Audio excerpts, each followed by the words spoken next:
Naomi and Antonio initially met at a mutual friend's anniversary party, which Naomi attended. During a party, Antonio asked Naomi to dance, and they began chatting on social media. They shared details about their favorite music and daily activities. When Antonio found out Naomi had broken up with her boyfriend, he made his eye. Antonio's mother gave them a glass table, which Naomi first disliked. However, neither Naomi nor Antonio wanted to get rid of it, so it ended up in a crowded corner of the room. I wonder why such an unusual gift was chosen. Antonio shrugged aside her fears, joking that she should be pleased it wasn't anything weirder. He realized that his mother had unusual preferences and that a glass table was a humble present compared to what she might have picked. Antonio, a sought-after shift worker and service engineer, pampered his wife by sending her money transfers and surprised her with presents such as flowers or meals. Antonio was unaware that his absence would have implications, or that his wife was having an affair with one of his coworkers. The new employee was shameless in his pursuit of Naomi, displaying unmistakable signals of devotion. Naomi's desire for affection and attention led her to accept his advances. Despite feeling bad, she found herself lying to her husband and staring him in the eyes. Naomi justified her conduct, stating it had only happened a few times and pledging not to repeat it. After returning after an unsuccessful business trip, Antonio was astonished to see their formerly busy dining table in disorder. Antonio returned from a business trip to discover their dining room table in disarray. Naomi had started cleaning, but hadn't completed when he arrived. He considered phoning her to inquire or offer assistance, but ultimately decided against it.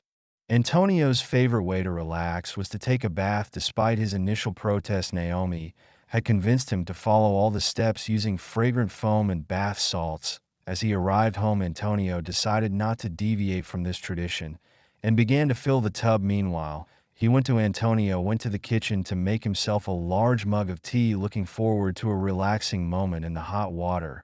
However, as he opened the trash can to throw away the tea bag packaging, he suddenly froze at first. Antonio thought he was imagining things or that it was some kind of optical illusion.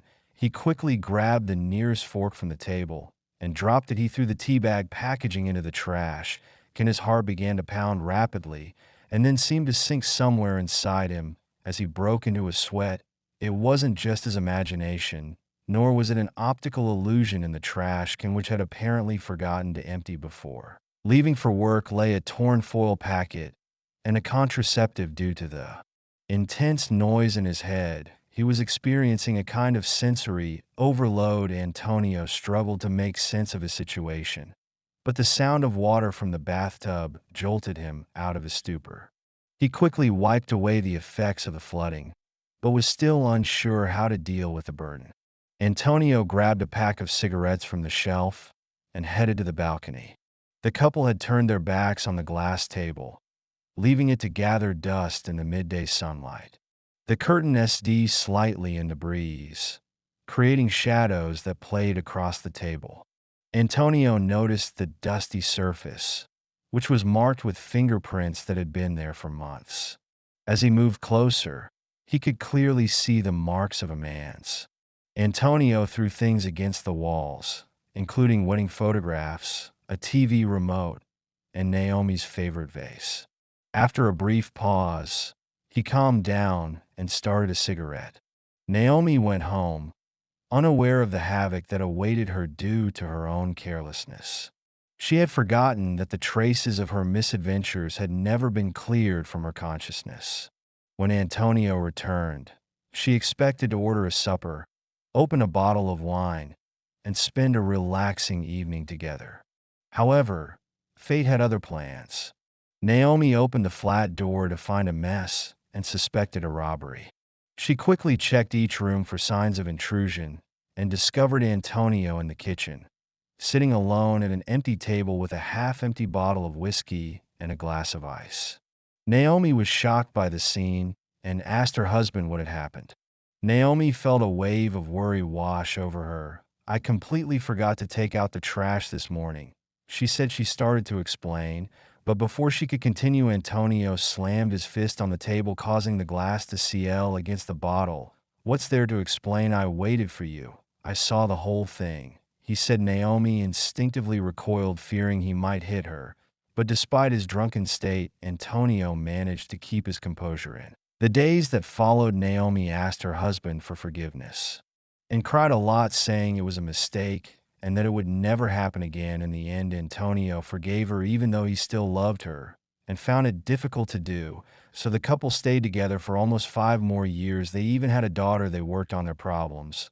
But it took time for Antonio to trust Naomi again. The crack that had appeared on that fateful day grew wider over time, eventually leading to their breakup. On his 37th birthday, Antonio made the difficult decision to end their marriage, and Naomi accepted, realizing that the mistake had really damaged their relationship. After the divorce, neither of them was able to find new partners. Naomi and her daughter decided to move in with her mother to start a new life. Meanwhile, Antonio made the bold decision to start a new chapter in a neighboring town. He knew that he had tried twice to meet a new partner, but her mom got involved, resulting in the breakup of the relationship. Naomi's mother was against her granddaughter being raised by someone else and made Naomi feel like she shouldn't have any romantic relationships. Naomi was miserable and lonely for years, despite having her daughter as her primary source of joy.